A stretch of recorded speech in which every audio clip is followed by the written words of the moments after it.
Yep. Alrighty, ladies and gentlemen, Caleb with Metro here. We are at a squirrel follow-up removal service. Follow-up services happen after a startup service has been performed. What we are going to do here today is re-inspect all of the completed exclusion work, check for uncompleted exclusion work, as well as animal changes to the structure. Those would look like new entry points. Uh, what What we will need is going to be gloves. In this case, we're dealing with a single-story structure. A little giant ladder is great. Utility, basic hand tools like cutters, flashing, caulk gun like this here, silicone, excluder traps, hardware cloth, and or Coro traps in this case, assuming the squirrel is aggressive and breaks back in. The second stage of escalation is going to be the Coro trap from the exclusion trap that was installed on the startup service.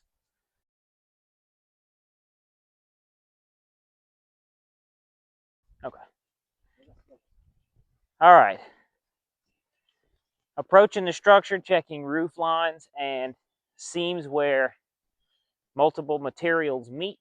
Areas like the bottoms of roof valleys, ridge vents, peaks, gutter corners. Just generally observing the condition of the structure as you approach can help spot potential problems early. First thing we want to do is knock on the door to alert our presence to any potential homeowners. In this case, we've already done that. There is no one home at this time. What we're going to do next is double check our exclusion list that will be listed in the top notes of the work order. Found here. Top notes, squirrels. We can see these areas are to be excluded.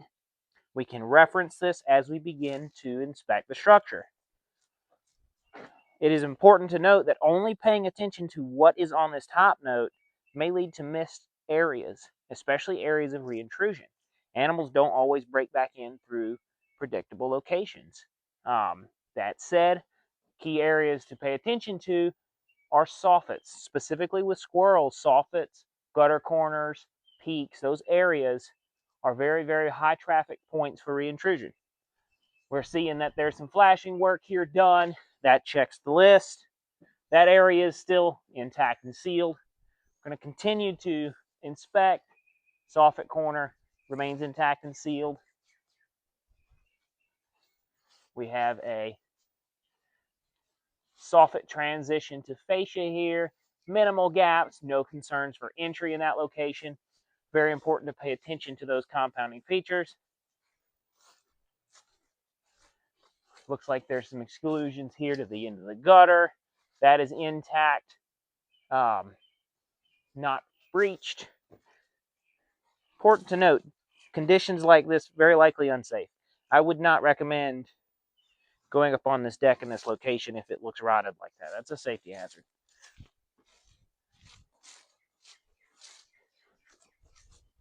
From this view, we can actually see the primary entry point and the excluder trap. That looks intact.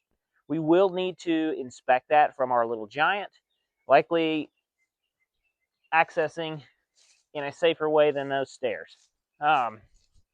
Let's continue to migrate around the structure and look at everything that may be here.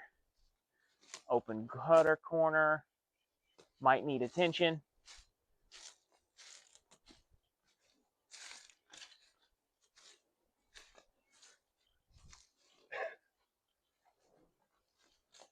Soffit end cap is intact. That's good. It's very important to continue to check those areas on each visit.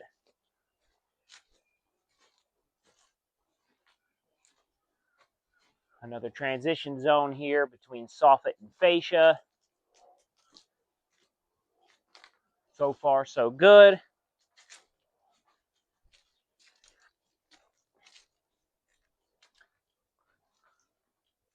As we come around the face of this structure, back to the front, there you have a classic example of a rebreach. That area is completely on the opposite side of the structure from the original primary entry point. That is an unpredictable rebreach. That's why it is extremely important to do complete inspections on every visit. An opening like that unnoticed will lead to continued issues for the homeowner over time, which creates problems down the road. That activity leads to escalation of the service. We've installed an excluder trap. We have done the preventative exclusions. Squirrels have rebreached through an unpredictable location.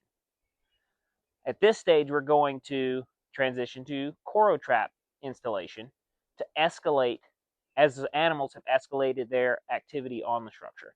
Well, Coro trap is designed to capture that offending animal as it attempts to enter or exit that new entry point.